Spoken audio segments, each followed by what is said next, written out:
नाजरीन, भारत से एक ऐसी खबर आई है जिसने पूरे भारत को हैरान और परेशान कर दिया। एक ऐसी खबर आई है जिसने भारतीय खुफिया एजेंसी रा और दीगर इनकी एजेंसियों के पोल खोल दिए। नाजरीन ग्रामी, भारत के दिल्ली एयरपोर्ट पर एक बम से भरा बैग बरामद हुआ है। भारत ने इस तमाम तर खेल का मुद्दा पाकिस्तान और कश्मीरियों पर डाल दिया है। नाजरीन ग्रामी, रात को पुलिस को खबर दी जाती है कि दिल्ली एयरपोर्ट पर एक बैग है जो बहुत बड़ा है, और जब पुलिस आई वहां पता चला कि इसके अंदर RDX है, एक्सप्लोसिव मटेरियल है। तो दिल्ली पुलिस ने इसको अपने कब्जे में लेकर एयरपोर्ट पर सर्च ऑपरेशन लॉन्च कर दिया। जिसके बाद यह भी पता चला कि इस बैग के अलावा भी मजीद बैग मिले हैं जो ये साबित करते हैं कि भारत के एयरपोर्ट पर एक बहुत बड़ी कार्रवाई होने वाली थी। नाज़रीन ग्रामी, एक्सपर्ट्स का यह भी कहना है कि भारतीय दिल्ली एयरपोर्ट से ये एक्सप्लोसिव मटेरियल किसी दूसरी जगह शिफ्ट करने वाले थे। कुछ एक्सपर्ट्स का यह भी कहना है कि इस एक्सप्लोसिव से एयरलाइन को तबाह करना या फिर उसको हाईजैक करना मकसद हो सकता है। लेकिन इंटरनेशनल मीडिया ये कह रहा है कि बजाय भारत किसी दूसरे मुल्क को इसका जिम्मेवार ठहराए या फिर कश्मीरियों को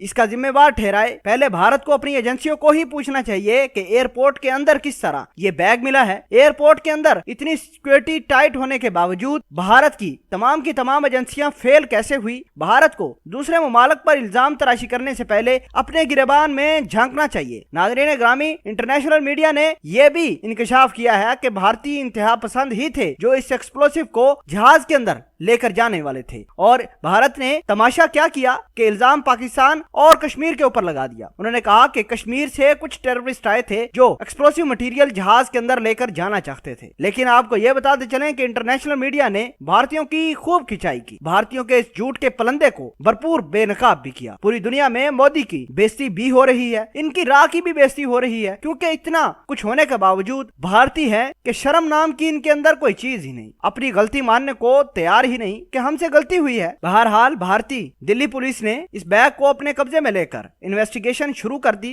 3 से 4 घंटे लगातार सर्च ऑपरेशन भी किया गया, जिसके बाद एयरपोर्ट को मुसाफिरों के लिए खोल दिया गया। नाज़रीन ग्रामी, आगाह करते चलें कि अगर भारत के एयरपोर्ट को अगर कोई निशाना बनाना चाहता है तो वो भारत के अपने हिंदू इंतहा पसंद ही हो सकते हैं। ये भारतीय और भारतीयों का वतीरा रहा है कि बुरे काम हिंदू करते हैं और इल्जाम पाकिस्तानियों या कश्मीरी बेचारों पर लगा देते हैं। बहरहाल, अगर आप भारत की राह के बारे में अगर कुछ कहना चाहते हैं तो कमेंट सेक्शन का इस्तेमाल जरूर कीजिएगा।